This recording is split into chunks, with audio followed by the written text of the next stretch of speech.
If you're looking to get serious about investing and are based in the UK, there are a few key things that you need to have a strong knowledge and understanding of. One of those things that you need to know is, what exactly is an ISA and why do you need one? So ISA stands for Individual Savings Account, and just like a normal savings account, you can open up your own ISA and put money into it. The difference between an ISA and a regular savings account is what you can actually do with your money once it's in your account. You have multiple ways of investing money within your ISA, and the advantage of investing using your ISA is that any returns that you get are entirely tax-free. If investing outside of your ISA, you can be subject to capital gains tax and dividend tax, which eats into any of your profits. If you plan on investing with a long-term plan, then it's highly recommended that you invest as much as you can in a tax-free wrapper such as an ISA to minimize how much money you have to pay to the taxman. Now, there are a few limitations to ISAs. The biggest one is a financial cap of how much money you can put into an ISA yearly. The cap is £20,000 a year, and that cap is shared across all the different types of ISAs. Now, that sounds like a lot, but if you're looking to grow your wealth very quickly, you may find you run out of your allowance. It resets on April the 6th, the start of every financial year. The second big limitation is you can only pay into one of each different type of ISA each year. There are 4 different types of ISAs.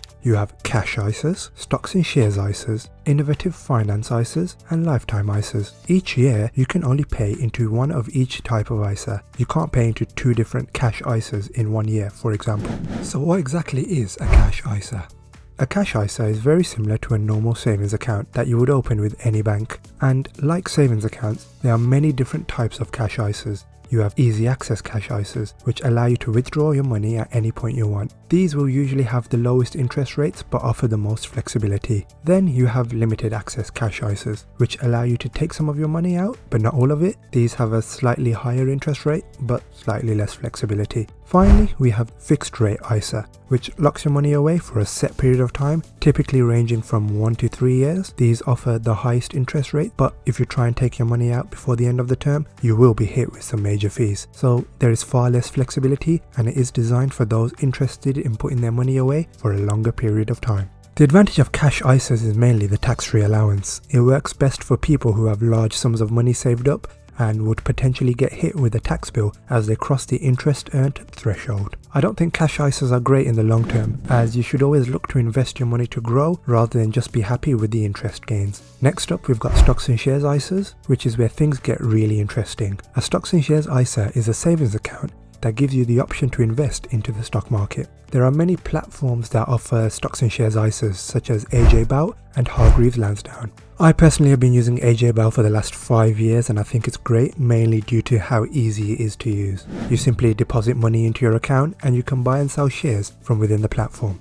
All platforms have fees that they charge, and if you choose to invest into funds rather than individual stocks, you'll also have to pay the fund fees as well. But the biggest selling point of the stocks and shares ISA is the fact that any profit you make from investing is completely tax-free. This makes the stocks and shares ISA the most popular ISA, as it's incredibly tax efficient, and if you invest £20,000 a year every year for an extended period of time, you can expect a pretty large return further down the road and never have to worry about paying any tax. 99% of people from the UK who start their investing journey will open a stocks and shares ISA, as it makes the most sense. And while there are potentially some rules that may come into place in the future that make it a less valuable investment vehicle, at the moment in the UK, it is easily the most useful for retail investors. Next, we have an innovative finance ISA. Compared to a stocks and shares ISA, an innovative finance ISA is almost unheard of. Now, what exactly is an innovative finance ISA? Like a cash ISA, you earn tax-free interest with any innovative finance ISA.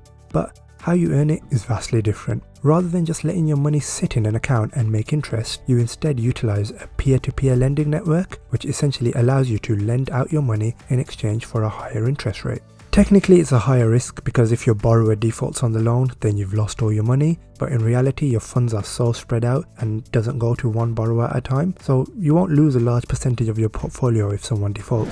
These kind of ISAs aren't that popular for most retail investors, as the risk-reward balance doesn't really make sense compared to cash ISAs or stocks and shares ISAs. Finally, we have the lifetime ISA. For young people or those who are early in their financial journey, the lifetime ISA, or LISA as it's known, is an incredible investment vehicle, as it's one of the only 4 that offers a guaranteed return on your investment. There are two main types of leases that you can get, cash leaser or a stocks and shares leaser. The main difference between leases and normal ISAs are the benefits. Every tax year, for every £4,000 that you put in, the government will automatically top it up by 25%.